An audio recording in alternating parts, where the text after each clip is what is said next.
Welcome back to the Brittany Hughes Show. Happy Thursday, everybody. So first, they came for the Jews, and I cared greatly, though I was not a Jew.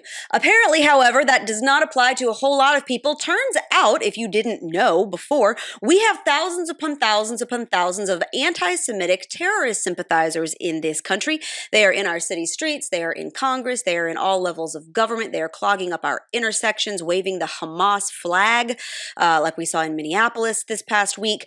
And they're all over our college campuses. Our future is so incredibly bright, is it not? Very concerning what we're seeing on college campuses. And it's been really revealing as far as campuses' adherence to free speech and free speech rights. Interesting when that applies and when it doesn't. This has been an enlightening past couple of weeks when it comes to looking at these elite universities that are educating the next generation of Americans that pride themselves on being ivory towers of academic excellence and intelligence and whatever. And when they decide that free speech is acceptable and when they don't. Funny enough, like you would expect, it falls well within political party lines. If you've ever wondered how the Holocaust could have happened, look no further than George Washington University. Pro-Palestine students with terrorist sympathies projected terrorist slogans on the school's library this week, which just happens to be named after a Jewish benefactor, by the way. The library includes the Kiev Library, which specializes in Hebrew and Judaica and houses the leading collection of modern Judaica, rare books, maps, and archival materials related to Judaic studies among the universities in the Washington, D.C. area. Right there in the shadow of the Capitol building, Washington, D.C., America's capital city. And we have terrorist slogans being projected onto a library that is named after a Jew and houses one of the greatest Jewish collections of literature and information in the country.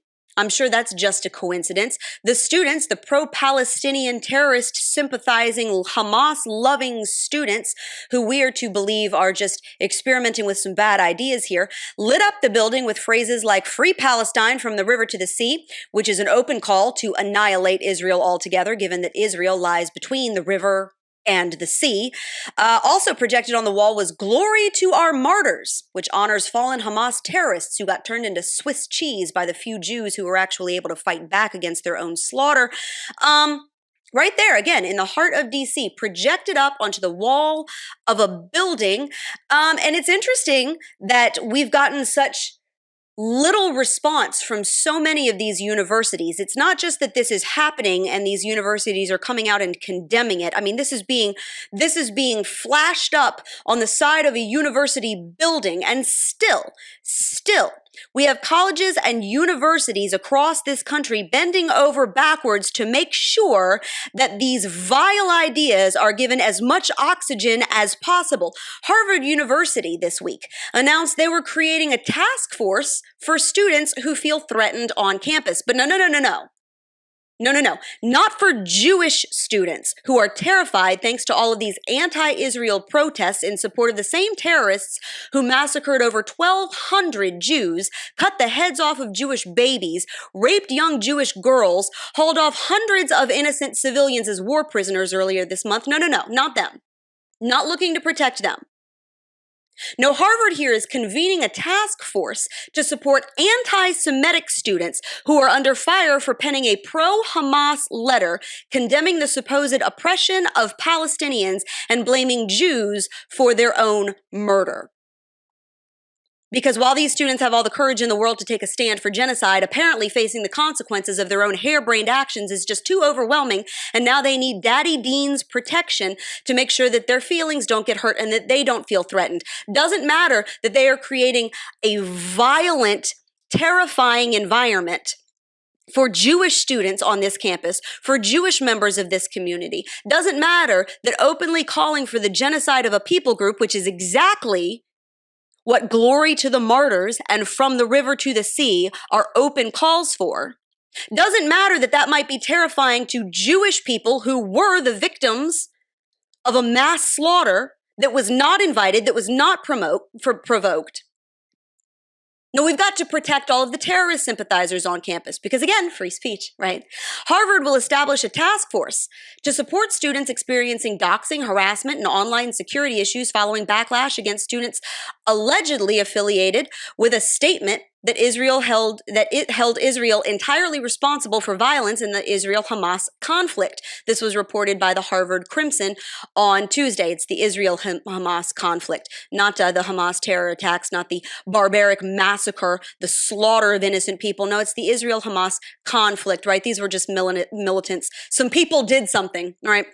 The article adds that the task force will communicate proactively with students to share available resources, ensure the coordination of services, hear student concerns and suggestions, and communicate with residential staff and other college administrators because God forbid these absolute morons face the consequences of their own actions. God forbid they actually feel threatened. God forbid they feel unsafe. God forbid they, actually have to account for the words that they very voluntarily and publicly put out there. This move comes after the Harvard Undergraduate Palestine Solidarity Committee. Now, this was the same group that wrote the letter in the first place. It was signed by like 30 some odd student groups alleging that Israel deserved this terrorist attack.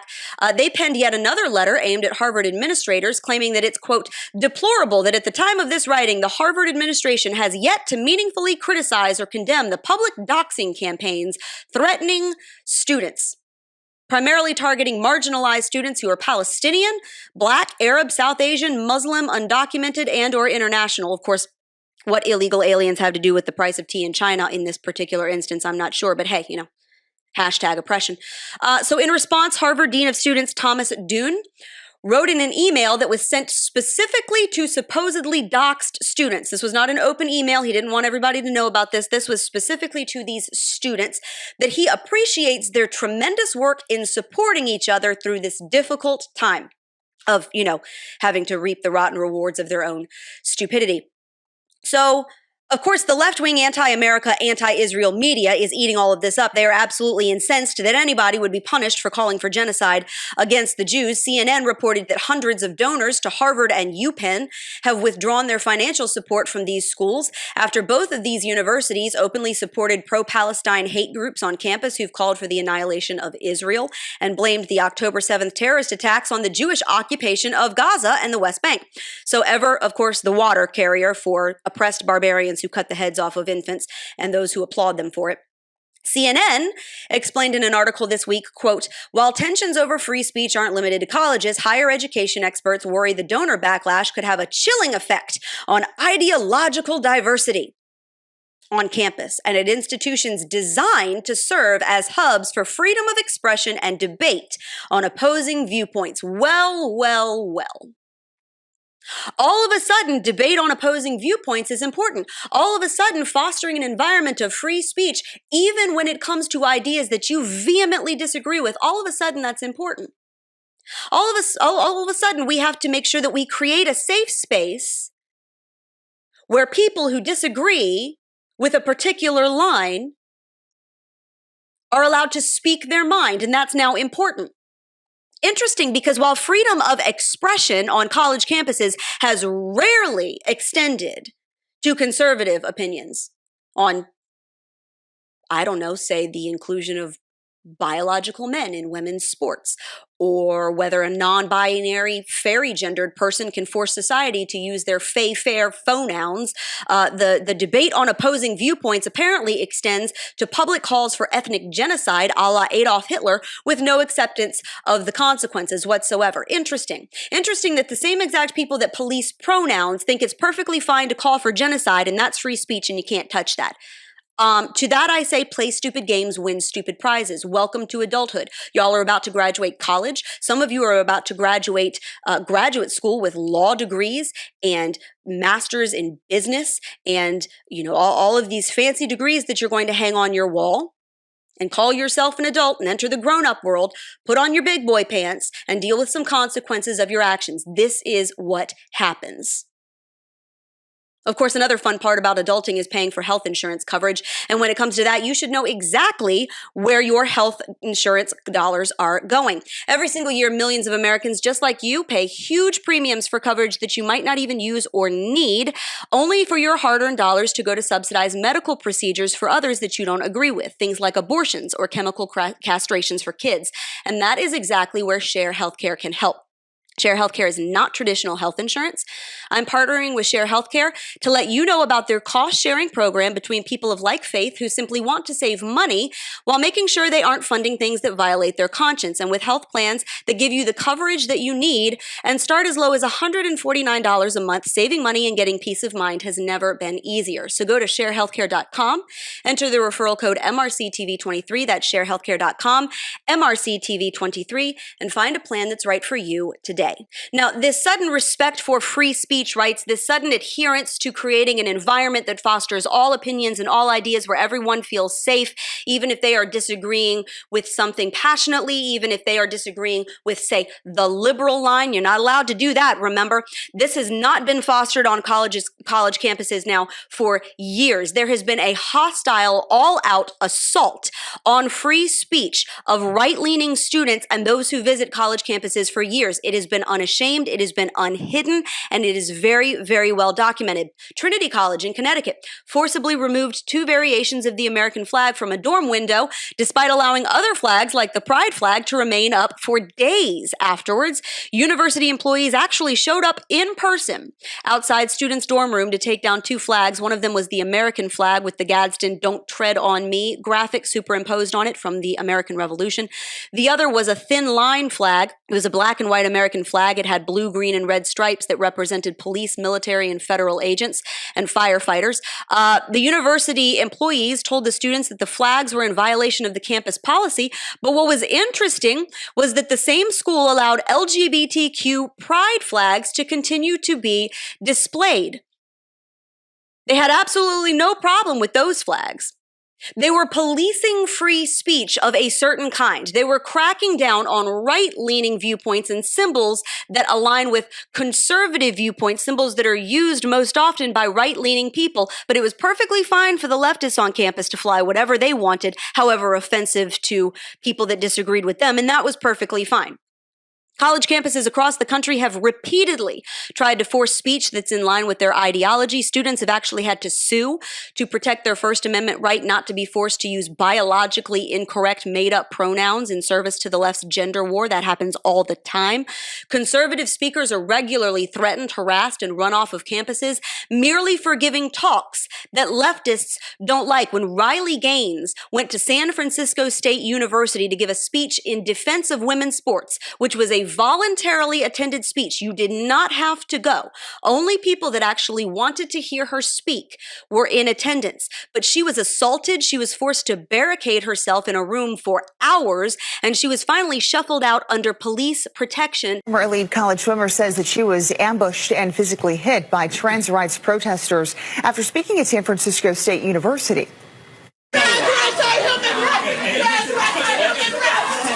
Riley Gaines posted video on Twitter last night saying she was confronted by a trans rights activist. Gaines is a former competitor of controversial trans swimmer Leah Thomas. Gaines says police escorted her to safety and that she was forced to barricade for 3 hours in a classroom. The university says police did not make any arrests, but that it is conducting an investigation. The attack happened after Gaines spoke last night to students at a Turning Point USA event at SF State. And the university's response to that incident was, well, we believe that our students should have the right to protest things that upset, their delicate sensibilities. Students were just protesting, and we're not going to shut down their right to protest. It didn't matter that she was physically assaulted for saying things that leftist students didn't like. The university had no interest whatsoever in protecting her right to free speech or the right to free speech of those who were in attendance during her talk.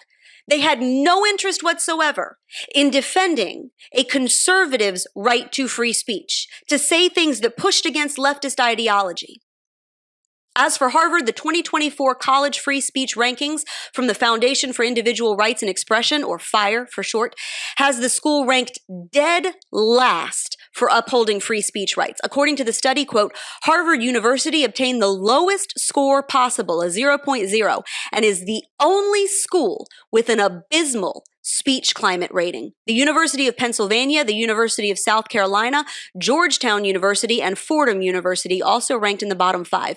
Deplatforming attempts that occurred at schools ranked in the bottom 5 had an alarming 81% success rate.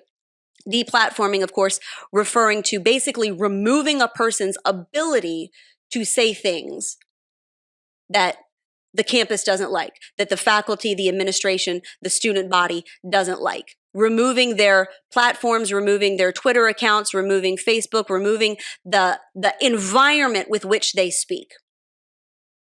In general, FIRE found that, quote, more than 2 in 5 students, 45%, said that students blocking other students from attending a speech is acceptable to some degree, up from 37% last year, so that's on the rise, fun. A more than quarter of students, 27%, said that using violence to stop a campus speech is acceptable to some degree. That's up from 20% last year. So students at these universities are becoming more and more hostile to free speech, even to the point of increasingly saying that using violence to shut down a speech that they don't like by a person that disagrees with their ideology is actually acceptable. And these colleges, these universities are promoting that idea. It is no wonder that an increasing number of students are buying into that, because that is exactly what their schools are teaching them. But now that pro-terrorism shills are screaming death to the Jews, suddenly universities are all about free speech. And of course, leftist media outlets like MSNBC are all for it. Here's a fun little blurb that they spewed out of their garbage dump this week. Quote, some Republicans are using the Israel-Hamas war to crack down on college campus free speech and calling for students or others critical of the Israeli government to be essentially blacklisted. There have been both pro-Palestinian and pro-Israeli demonstrations at colleges across the country since the Israel-Hamas war began this month, but many conservatives have dubiously sought to frame fierce critics of Israel's government as fierce critics of all Jewish people. They've also accused pro-Palestinian demonstrators of being anti-Semitic, and suddenly the right's free speech absolutism has fallen by the wayside. Let's dismantle that absolute pile of garbage, shall we? First of all, these are not just critiques of the Israeli government. That's a lie. And MSNBC knows it. Unfortunately, all of the lemmings that watch this godforsaken channel and who read these pieces of hamster cage liner are too stupid to know it. Screaming, long live the Intifada, from the river to the sea, one solution and glory to the martyrs is a far cry from simply criticizing some Israeli government policies. That is not the same thing. By the way, the Intifada in Palestine refers to a civil uprising. It's most notably refers to 2 violent attacks on Israelis back in the late 80s and early 90s, and then another in the early 2000s. This is support for militant attacks, exactly like what we saw on October 7th. This is support for terrorism in the form of a, quote, uprising, an Intifada. These chants are open support for the murder of Israelis, because Palestinians do not believe that Israel and the Israelis that live in it have a right to exist. This is not merely wagging a finger at Netanyahu or some of Israel's, specific ways of doing things.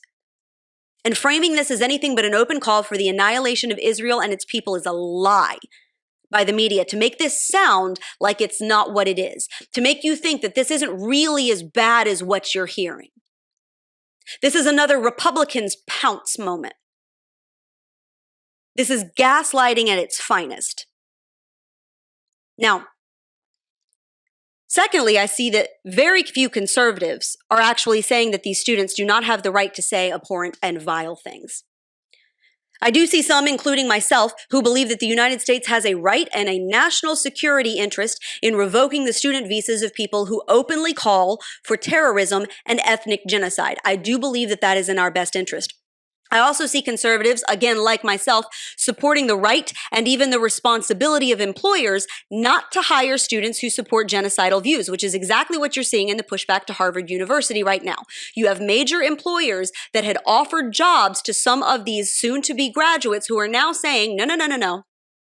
You belong to one of the student groups that openly supported a call for terrorism and sympathy with Hamas barbarians, and I no longer want you in my law firm. And we're to believe that that's doxing. We're to believe that that's unfair targeting. We're to believe that that's oppression of free speech. I support the right of the public to know the names and the faces behind people who voluntarily write open and public letters demanding the extermination of an entire people group and the annihilation of a country. Absolutely, I do. We're not talking about children here. We are talking about grown adults. You can call them college kids all you want, but these are adults in their early 20s, most of them. These are people who celebrate genocidal massacres. You chose to write this letter. You chose to make your views public. You don't get to hide behind anonymity now that your garbage ideas and your garbage character have landed you with some consequences. You openly advocated for violence against Jews because they are Jews, and you're afraid that somebody might write you a nasty email?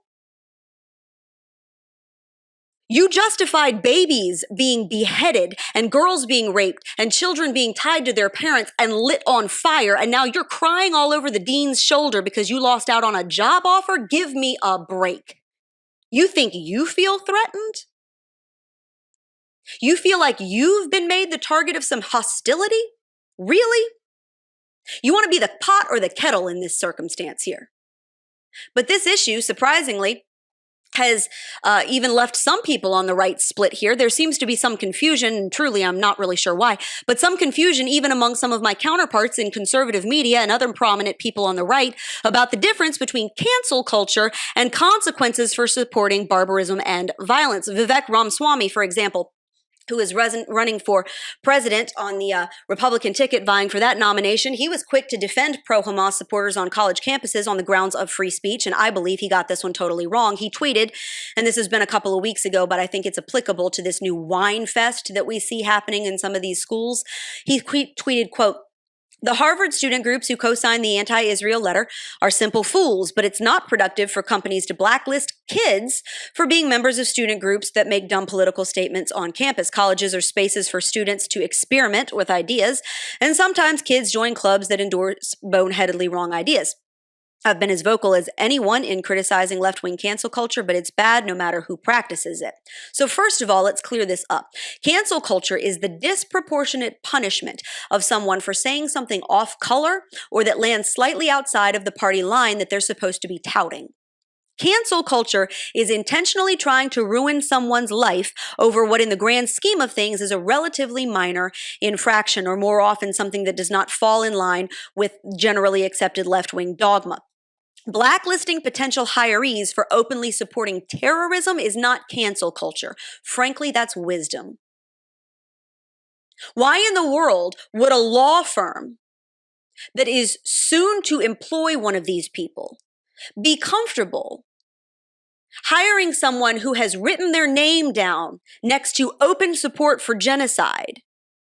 And now you're going to have this person come into your law office where you may have employees who are Jewish. You may have clients who are Jewish. And you need to know that the employees that you are hiring bring an impartiality to the job. And here they are feeling perfectly comfortable signing their names onto a letter that openly supports a massacre like what we saw on October 7th. And I understand that they didn't sign their actual names, but if you're part of a student group that did, if you're part of a student group, now I will say, I will carve out one exception, I will carve out one category for if a student group had signed on to this letter, and individual students had immediately, not after backlash, not after they lost a job offer, not after they got the fear of God put into them, but immediately and out of their own conscience come out and said, whoa, I'm out of this student group. I don't support this.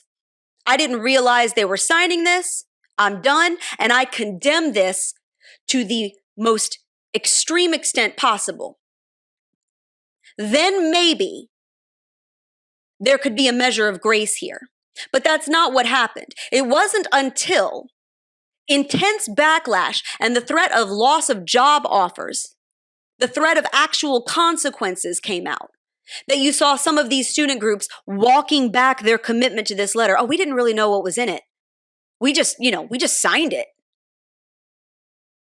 Well, that either makes you a liar or an idiot. And quite frankly, I'm not sure that employees or employers are obligated to hire either. Of course, over at the Daily Wire, Candace Owens, who I agree with on many things, disagree with on others. I do have some respect for her, however, but she did used to be a rabid liberal who actually ran a doxing website that targeted conservatives. She agreed with Ramaswamy. Here's what she said to Megyn Kelly, who had taken issue with Ramaswamy over the blacklisting issue. She said, quote, "You know that many of these students are not out there because they want babies to be murdered. College kids are stupid. You're an adult woman who is advocating for their lives to be permanently pigeonholed because they have the wrong ideas, which are likely being spoon-fed to them in their classrooms." Okay. So first of all, no one, including college kids, can claim ignorance about the atrocities that Hamas committed on October the 7th. It's not like these students are sitting there blissfully unaware of all of the dead infants and all of the bodies that are piled up at this music festival, or all of the dead Israelis burned in their homes, or all the people that have been hauled off as hostages. It's not like they didn't know what happened. If you're out there yelling glory to the people who perpetrated this violence, you are complicit in it, and you should be held responsible for your words.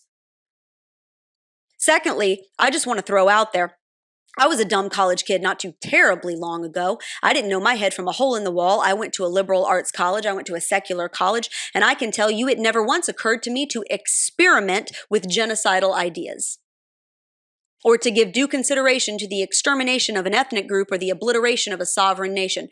It never occurred to me that those were thoughts, those were positions, those were ideologies that I should flirt with. Never once did I find myself thinking, the Holocaust, maybe Hitler was on to something. Did we really give that enough credit? Maybe we should reconsider. Yes, college students can be dumb.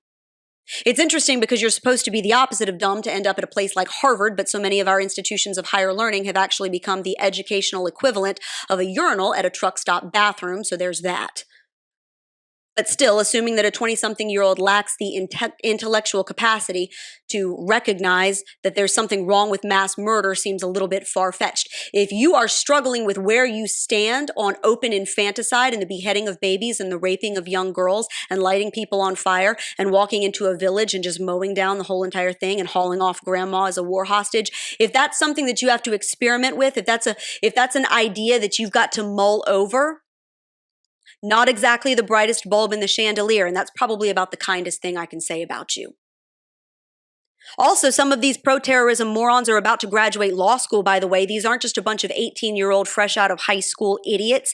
These are people who are about to graduate with their second degree and land jobs at prestigious firms. Are you saying that these employees or these employers are under an obligation to hire these people, knowing that just a few months prior to getting their new employee ID card, they were out there advocating for Jew murder? Is that what you're saying here? Actions have consequences. One of the greatest lessons that these kids, if we really want to call them that, can learn is that the real world is not your cushy little bubble at the university that has been created for you. Actions have consequences. Words have consequences. Free speech has consequences. You have the right to say what you want. You do not have the right to demand that everyone else accommodate your heinous word vomit with absolutely no repercussions at all. Free speech is a constitutional right. Free speech has consequences. Those two things can exist in the same space. Of course, we can't really expect miracles over here. Perhaps it should not surprise us that we do have slews of Hamas supporters all over this country and infecting our college campuses like a cancer, because it turns out we have a White House press secretary who doesn't even know what anti-Semitism means. This week, Karine Jean-Pierre over at the White House, the resident diversity hire, can barely get through a press briefing without, stumbling all over herself and drooling all over her own shoes. It's absolutely ridiculous. It's almost painful to watch most of the time. She was asked a very direct question about anti-Semitism and if the White House was aware and concerned about the rise of anti-Semitism and threats against the Jews. Here's what she had to say. Level of concern right now about the potential rise of anti-Semitism in light of everything that's going on in Israel? So a couple of things. We have not seen any credible threats. I know there's been always questions about credible threats, and so just want to make sure that that's out there. But look, Muslim and those perceived to be Muslim have endured a disproportionate number of hate-fueled attacks. And certainly President Biden understands that many of our Muslim, Arab Americans and Palestinian American loved ones and neighbors are worried about the hate being directed at their communities, and that is something you heard the president speak to in his address just last Thursday. And so one of the things that the president has done is directed his team, Homeland Security team, to prioritize prevention and disruption of any emerging threats that could harm the Jewish, the Muslim, Arab Americans, or any other communities. And that is something that the president has sought to do and since day one. As you know, the president ran on protecting communities, obviously, but bringing people together, protecting the soul of the nation, and so that is something that the president takes very, very seriously, and. We're going to continue to denounce any sort of hate towards any American here, and so that's what we're going to continue to be steadfast on. Again, he has directed his Homeland Security team to make sure that they're on top of this. So some people have claimed that Jean-Pierre over here used this moment to pivot to anti-Islamophobia talking points, because again, she has to consult her little handy dandy binder that tells her exactly what to say because she can't come up with an intelligible thought on her own on the fly. It wasn't enough apparently to just stand there and say, absolutely, the White House is on top of this. We condemn anti-Semitism. We're very concerned about the threat of Jews, which has been well documented from coast to coast. And we are monitoring this, and we will be bringing federal charges whenever applicable against anybody who targets the Jews for their ethnicity. It wasn't enough to just say that. See, there I did, just off the top of my head. Really wasn't that difficult. She had to pivot to Islamophobia. I don't actually think that's what happened here. I think that Jean-Pierre actually had no idea what anti-Semitism means. She claimed later, after getting a whole bunch of backlash over this, that she misheard the question. I'm not really sure how you mishear a question that is as direct as, are you concerned about the rising threat of anti-Semitism? What exactly did she hear? I'm not sure how anti-Semitism sounds like Islamophobia. Not sure how you mix those two things up. Absolutely moronic. So again, we should not be surprised that a contagion of absolute stupidity has overtaken this country, because it goes all the way from college campuses all the way up to the White House, and we see it every single day. God help us all. With that, that's the Brittany Hughes Show for today. Thank you so much for joining me. I hope you will be back here next Thursday. Make sure you head over to Apple Podcasts, hit the subscribe button on the Brittany Hughes Show. That way you won't ever miss an episode. Also, make sure you subscribe to the Newsbusters podcast with Tim Graham. That one's on Mondays, Wednesdays, and Fridays. So we've got a lot of content for you guys to listen to on your way to work, your way home from work. If you're a leftist, you can also listen. You've got a whole lot more time because I'm not sure that you go to work. But anyway, for the rest of you guys, thank you so much for joining me. I will see you back here next week. Hope you have a fantastic weekend. God bless.